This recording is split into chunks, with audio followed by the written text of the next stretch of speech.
On this Sunday, Father's Day, we honor and celebrate all those who parent and nurture, mentor, and provide care and nourishment. So we light our chalice this morning with these words by the Reverend Elizabeth Mount.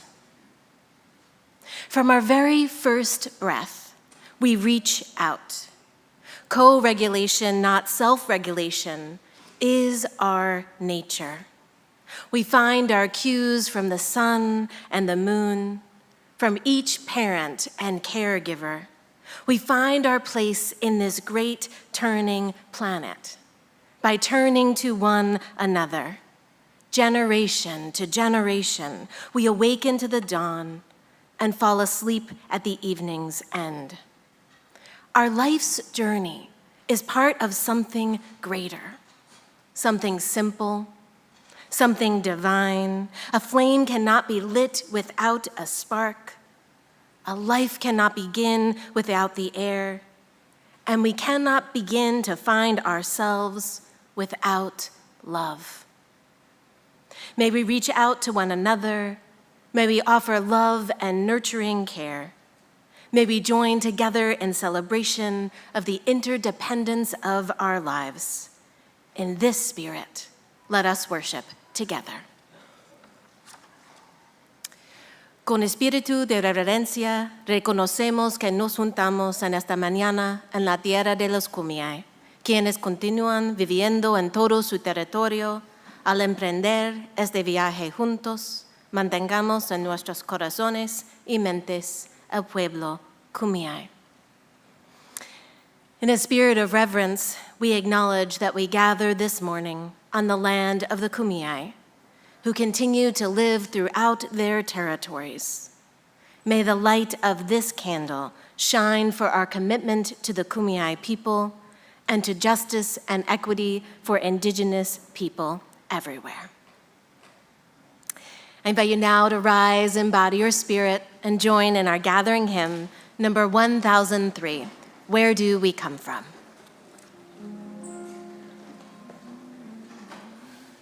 Where do we come from? What are we? Where are we going? Where do we come from? What are we? Where are we going? Where do we come from? Where do we come from?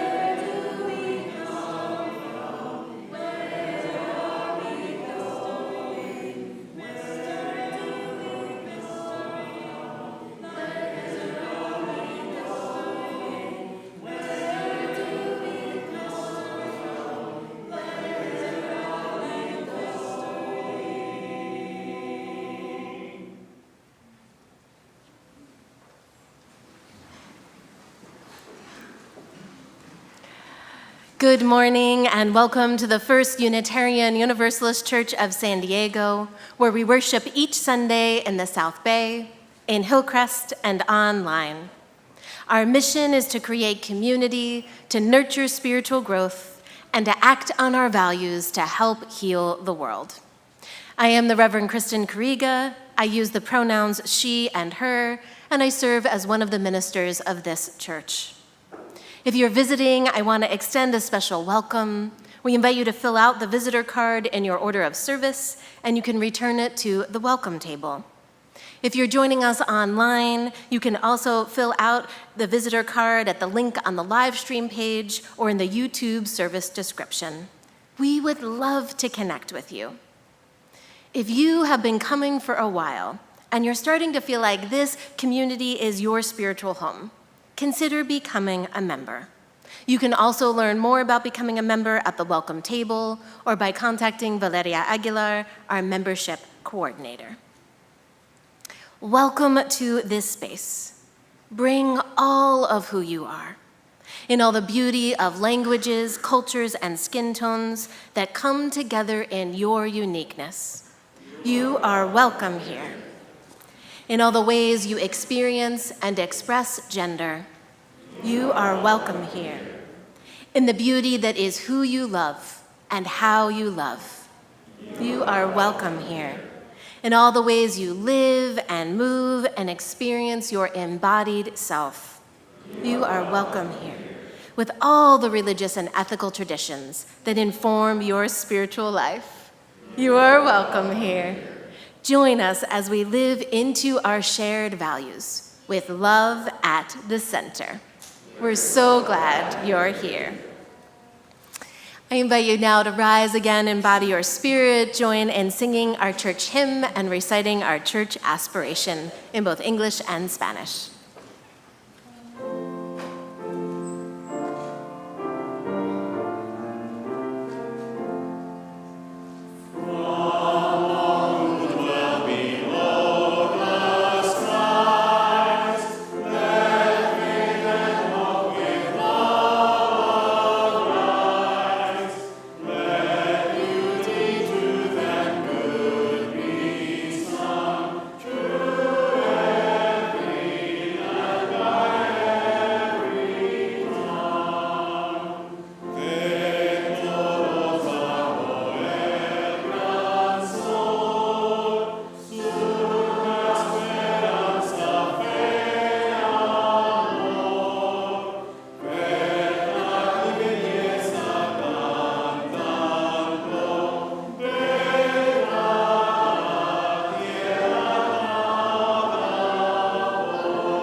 May love be the spirit of this church.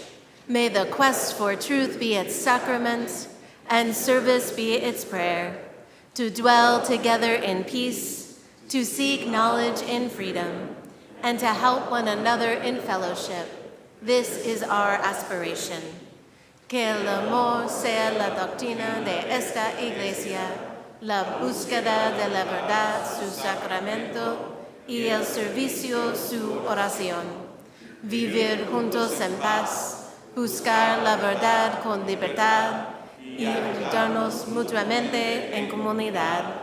A eso aspiramos. Please be seated.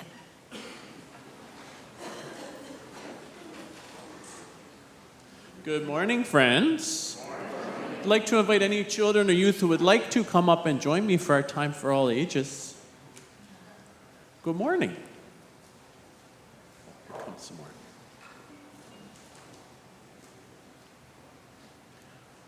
Good morning. There's some space here. You can also come on this side if you want. Either way. Hi. Good morning. Oh, that's pretty cool. Good morning. Got space? There's some space up here. So this morning, friends, we're reading a book called The Stuff of Stars. And some of you may have heard a quote by a famous astronomer, Carl Sagan, who talked about us being star stuff. And so this book sort of gets at that same idea. And I'll say a little bit more about that quote after we read the story. But here it goes, star stuff. In the dark, in the dark, in the deep, deep dark, a speck floated, invisible as thought, weighty as God. There was yet no time, there was yet no space, no up, no down, no edge, no center. No earth with soaring hawks, scuttling beetles, trees reaching for the sky. There was no sky, no you, no me, only the speck, waiting, waiting. And then the beginning of all beginnings went bang! And in a trillionth of a second, our universe was born. A cloud of gas unfolded, unfurled, zigged, zagged, stretched, collided, expanded, expanded, expanded. Bits bumped, gathered, fused. And throughout the cosmos, stars caught fire, trillions of stars, but still no planets to attend those stars. And if no planets, then no oceans, no mountains, no hippopotami, no violets blooming in a shady wood, no crickets singing to the night, no day, no night. The stars burned and burned. They burned so long and so hot that some of them exploded, flinging stardust everywhere. And the ash of those dying stars gathered into planets, and the planets circled other stars. But still no bluebirds, no butterflies, still no snails, no giraffes, still no you, no me. The planets closest to their stars stayed very hot. The ones far away grew very cold. But one lucky planet, a fragile blue ball we call Earth, was neither too far nor too near. It circled its yellow star, the one we call the sun, from just the right distance and with just the right tilt to be sometimes warm and sometimes cool. Perfect for turning that starry stuff into mitochondria, jellyfish, spiders, into ferns and sharks, into daisies and galloping horses. Again and again, stardust gave birth to stardust. Dinosaurs lived and died, making room for humans, our great-great-great-grandparents, and all before them lived and died, making room for more and more children. Then one day, in the deep, deep dark, another speck floated, invisible as dreams, special as love. Waiting, dividing, changing, growing, until at last you burst into the world. You took a big breath of the same air once breathed by woolly mammoths. You cried tears that were once salty seas, your hair once the carbon in a leaf. You and the velvet moss, the caterpillars, the lions, you and the singing whales, the larks, the frogs, you and me loving you, all of us, the stuff of stars. The end. Oh, thanks. That's a very poetic book. I hope you liked it. It's kind of the story of our whole universe. And I love that quote that we're made of star stuff. And then it finishes, we are all connected. We're made of star stuff. The cosmos is within us, and we are the way the cosmos can know itself.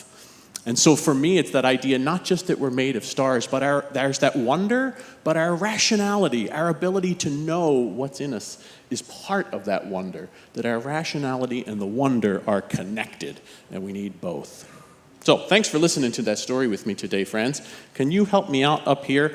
Up here, we're going to need to stand up so the congregation can see our hands, and we'll lead them as we say our affirmation.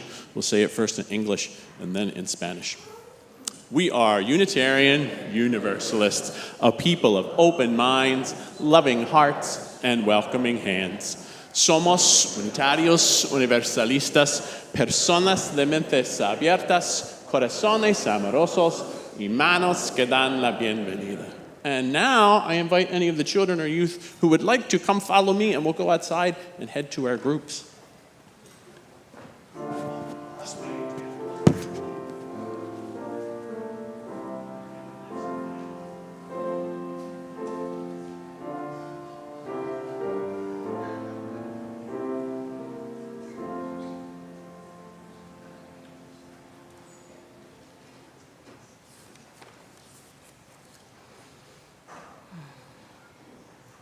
I have a few announcements this morning. I send regards from Everardo Aguilar, who wants to thank this community for all of the care and support and love that he has experienced during this health crisis. He is on the mend. He's able to speak. It's going to be a long journey, but we just wanted to say thank you. Thank you for all of this care and love. Lay ministers are always available on Sundays to offer a listening presence. If you have a joy or a sorrow you'd like to share, this morning's lay minister is Melinda Holbein. Always look for the person in the gold scarf. It says lay minister.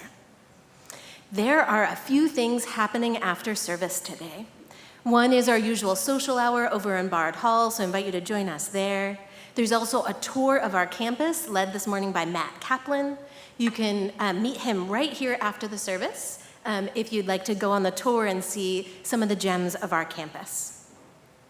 I also want to thank today the Men's Fellowship who are ushering and at the welcome table. They're also hosting a drum circle today as part of the celebration of the ways that we care for and nurture and create joy together. This is an all ages opportunity, so come and drum and play together with the Men's Fellowship. And finally, at 1 p.m. today is the final showing of the Looking Glass Theater production of Vermilion. So you might have noticed that we've still got some stage up, but this is the last showing, so if you haven't seen it, I invite you to come today at 1 o'clock. And then finally, on Friday, June 20th at 7:30 p.m., join us for Colores del Alma, a wonderful night here celebrating music from throughout Latin America. It includes several of our choirs, and it's offered by Front Street Productions. So hope that you will join us for those things.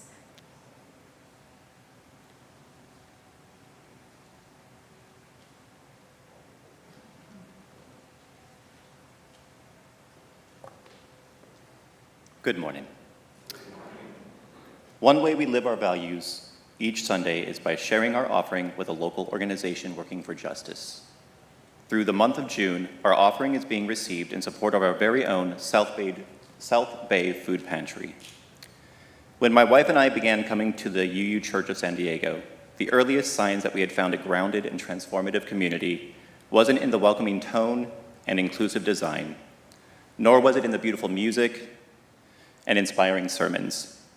All of these are here and important, but for us, it was found in the many ways this congregation prioritizes work. For me, it was found in our South Bay Food Pantry.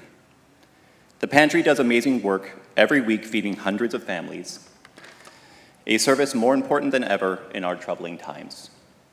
But today I want to foreground the importance of the food pantry in reaching those in our city who are desperate to do real and meaningful change,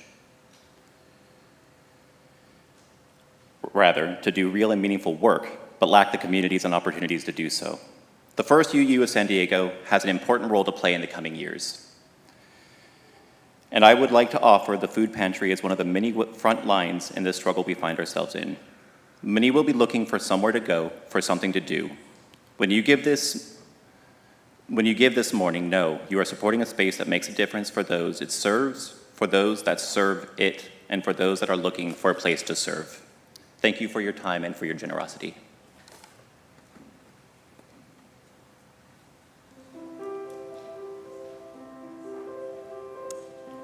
You can give through text to give at 619-333-3040.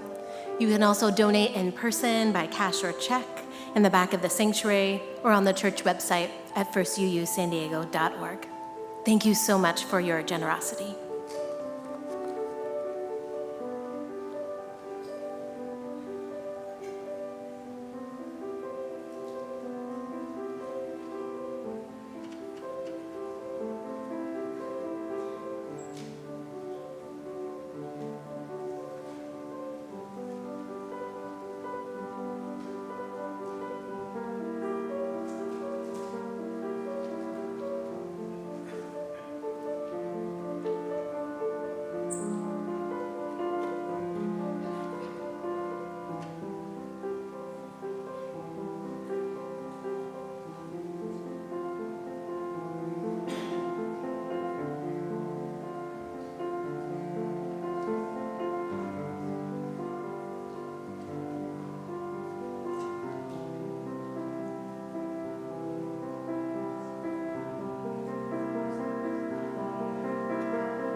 We pause at this time in our service to honor the life and memory of Doug Diamond. Doug was kind, responsible, and loving. He was a devoted husband to his beloved wife, Alice, for 54 years. Over his many years of membership in this church, he served in so many important ways. On the finance committee, as the chair of the Stay and Go team, as the co-chair of Dynamic UUs with Alice. Doug died suddenly a few weeks ago from a respiratory infection while traveling with Alice in Budapest. We will miss him, and we hold in our hearts all those who are grieving Doug's death. And so this morning, we light this candle in Doug's honor and memory.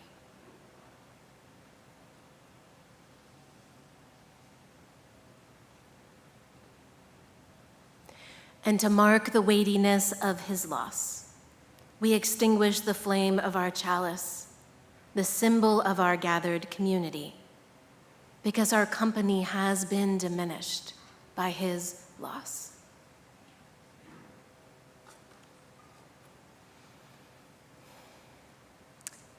And the light of this community continues, and Doug's spirit lives on in the many among us who love him and will remember him. And so from his candle, we relight our chalice.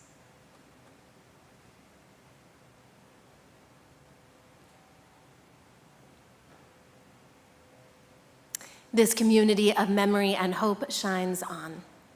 Doug lives among us in the heart's long memory.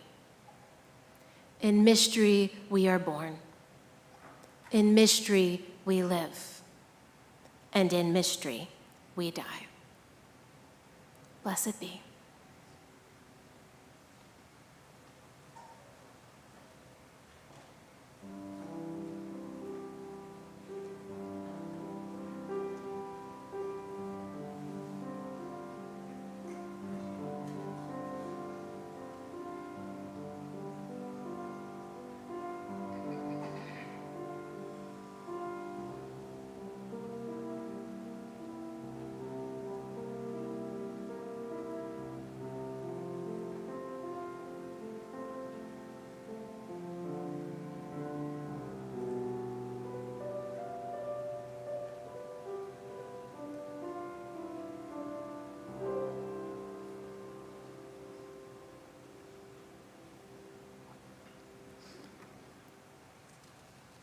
What do I believe about the universe, about spirit, about divinity?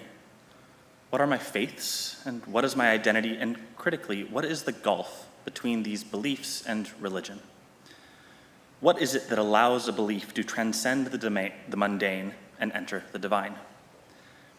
I've come to believe that the critical ingredient is wonder, that feeling of amazement, of shock, of joy at the sheer incredible beauty of it all.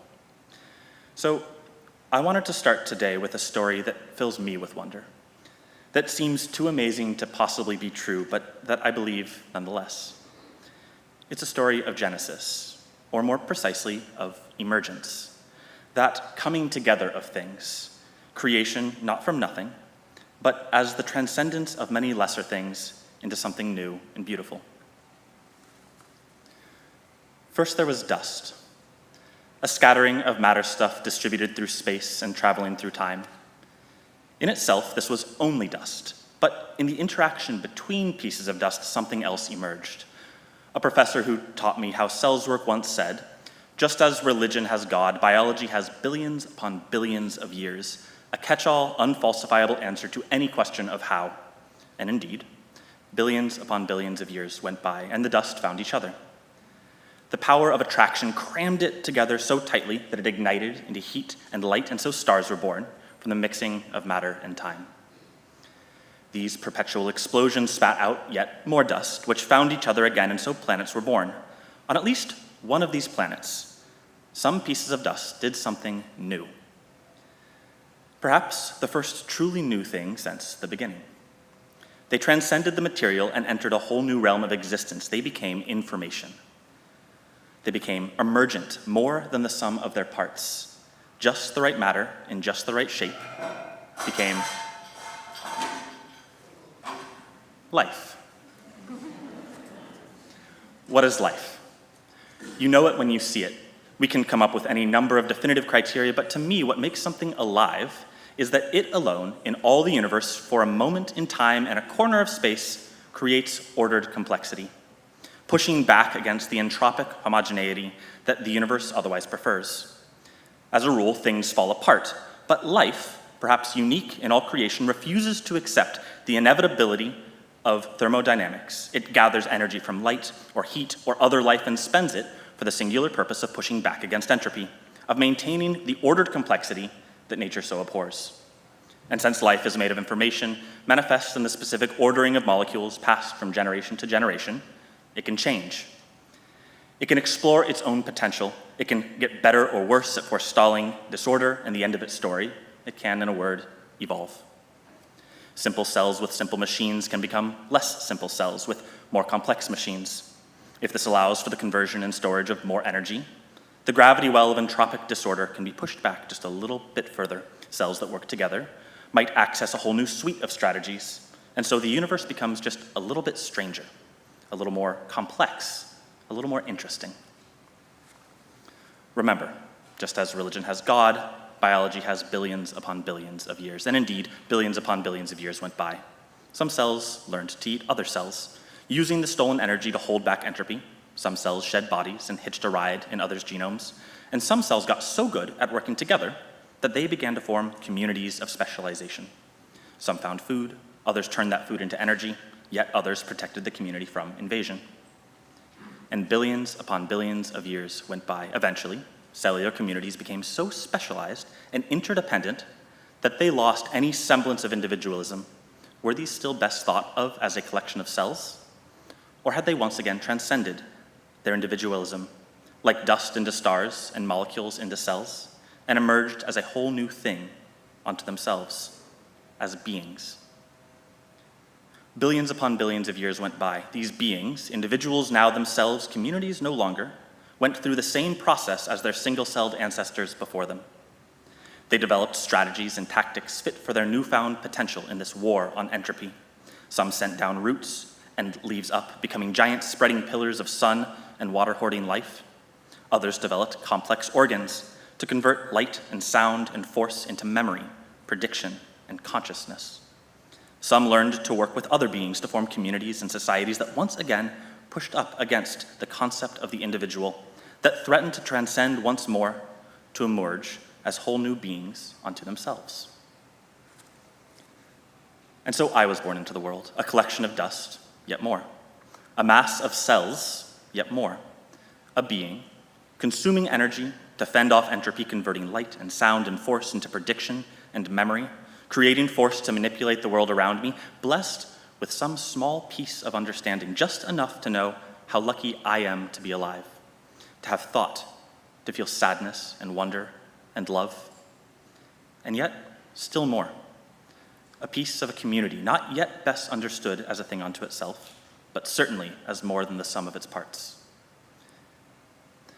Emergence, complexity, and contingency, these are my divine, no less wondrous than God. A mythology I believe that tells me where I come from, that fills me with gratitude, that makes me part of something greater than myself. It didn't have to be this way. I didn't have to be. I can hardly believe that I am. And if I didn't have constant proof of the existence, no, the miracle of consciousness, I would find the suggestion that it could emerge from dust and absurdity. And yet it did. We are. I get to have experience, to seek understanding, to see the stars, to hold my newborn child, to be a piece of something larger than myself. The more I learn about the universe, the more I almost have to laugh with wonder. If this sense of awe, of mystery, of gratitude, of the miraculous is not what people talk about, not people mean when they talk about a religious experience, then I don't know what is.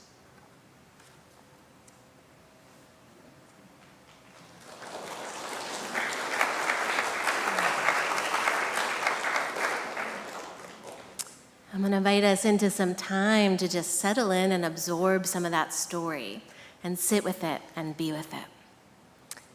So as you're willing, I invite you to just settle into your body. If it feels good, you might lower your gaze or close your eyes. Feel the seat underneath you, supporting you and holding you up.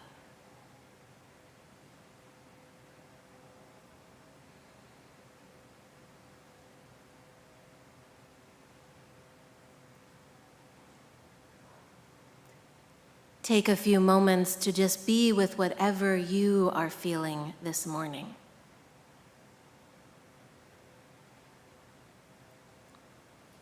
All weeks are a mix of joy and sorrow, of grief and gratitude, of brokenness and beauty. Make space for all of it, and just be with it for a moment.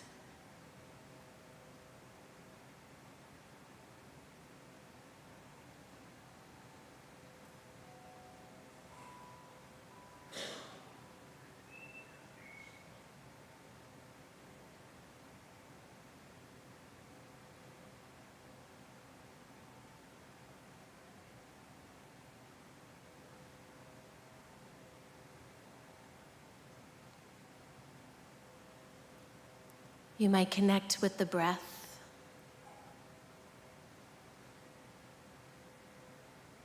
That air that was breathed by woolly mammoths.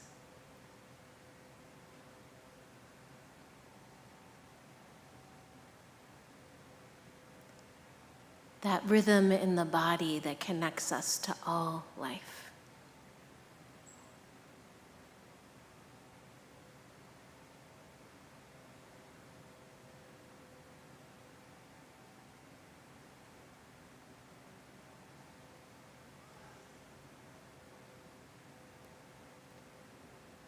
And then I invite you to connect to that story we just heard.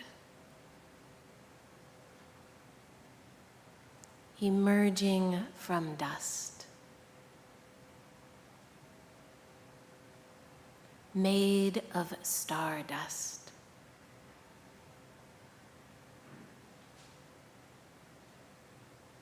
The improbability of it all. Of life, of this moment.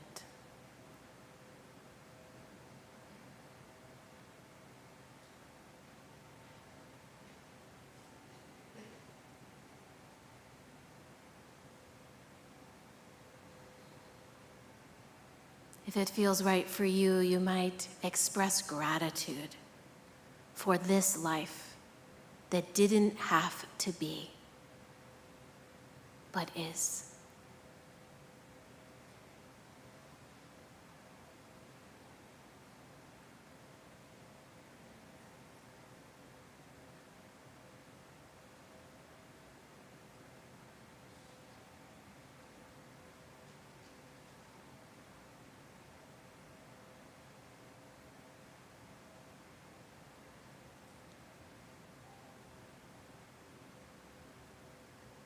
Breathing in, dust.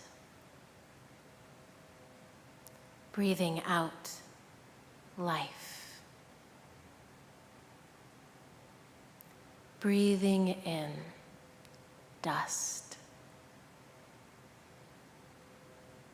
Breathing out, life.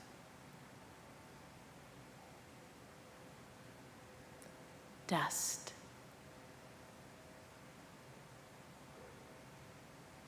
Life.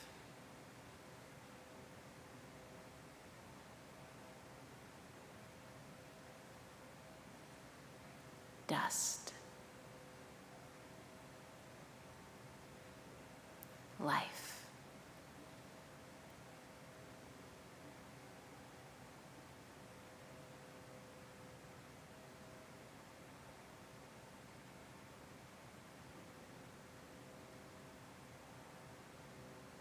Blessed be.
many ways, excuse me.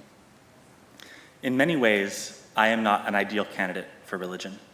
I'm repelled by dogma and righteous certainty. I instinctively distrust and fear the tyranny of groupthink, social forcing, and custom. I compulsively seek to solve any perceived contradiction, to find that point of contention and so expand my understanding. At times, I could credibly be accused of sinking into that most abhorrent of roles, the contrarian. As a 12-year-old, I watched my parents' crisis of identity and shame as they left the cult they'd given most of their lives and livelihoods to. As a good liberal, I've seen the long history of religion's effort to enforce custom at the expense of individual identity as an unforgivable affront. As a neuroscientist, I spend much of my life trying to understand how the seemingly magical thing that is consciousness can emerge from matter. And as a good rationalist, I have seen faith as a bad word, a tool used by many to relieve cognitive dissonance and by some to exert control.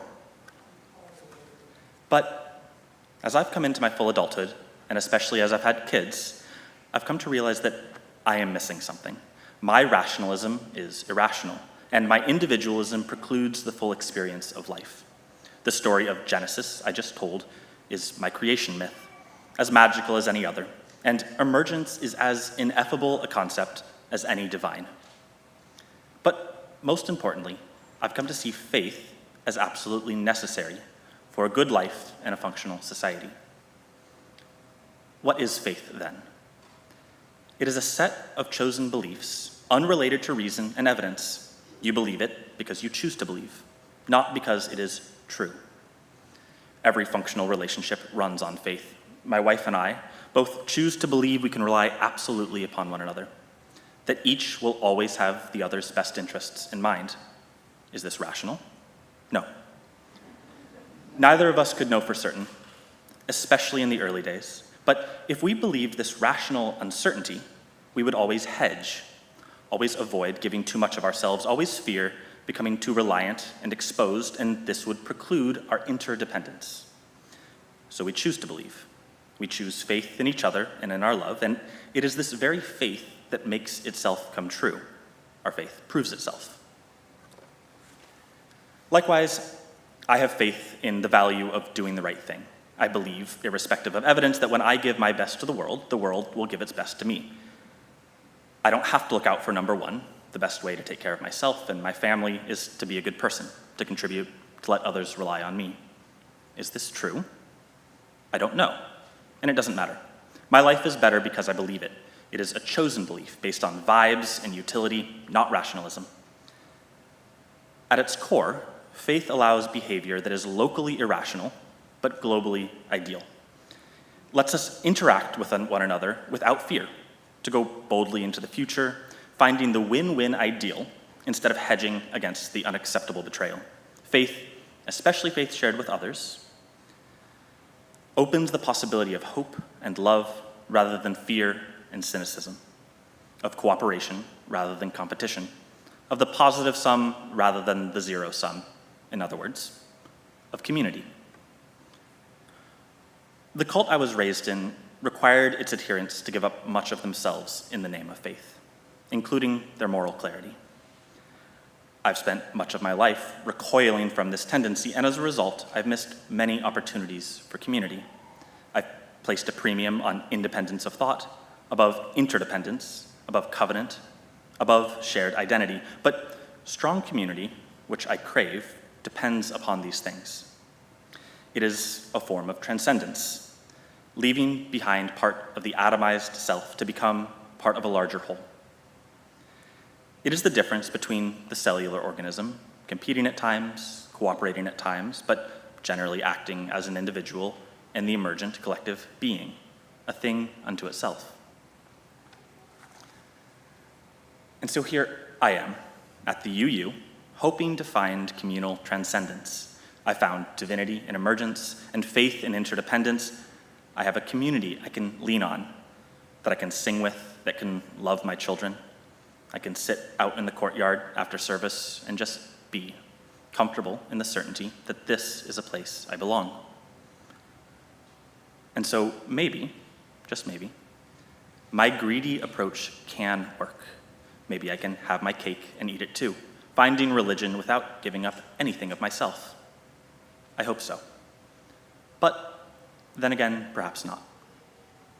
I have found faith and wonder, but maybe community, the most important pillar of religion, must ask more of me. For cells to become beings, they had to give up their identity as individual organisms, so maybe my approach is flawed from its inception. Perhaps trying to find my individual religion, as I set out to describe in this reflection, entirely misses the point. I don't know, and I guess that's okay. I have faith that in searching, in wondering, in feeling my way forwards and sharing this journey with others, I will get somewhere that I want to be. Amen.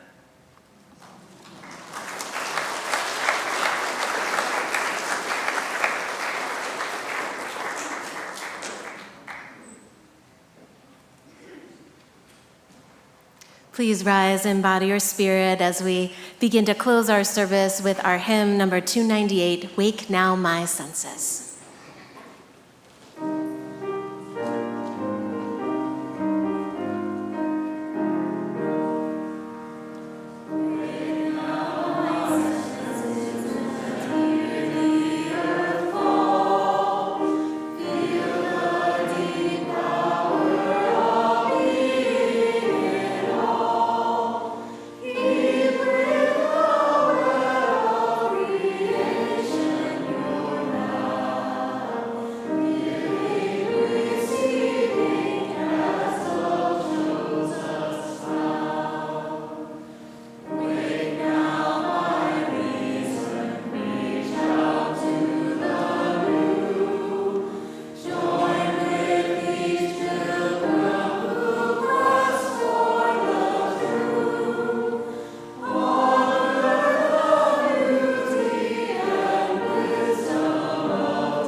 May we go forth into this day, into this week, carrying these sacred stories, these stories of emergence that remind us that we are both individuals and interdependent, part of a greater whole. And may we journey with one another, helping each other to ask questions and to find deeper truth. Blessed be, and go in gratitude.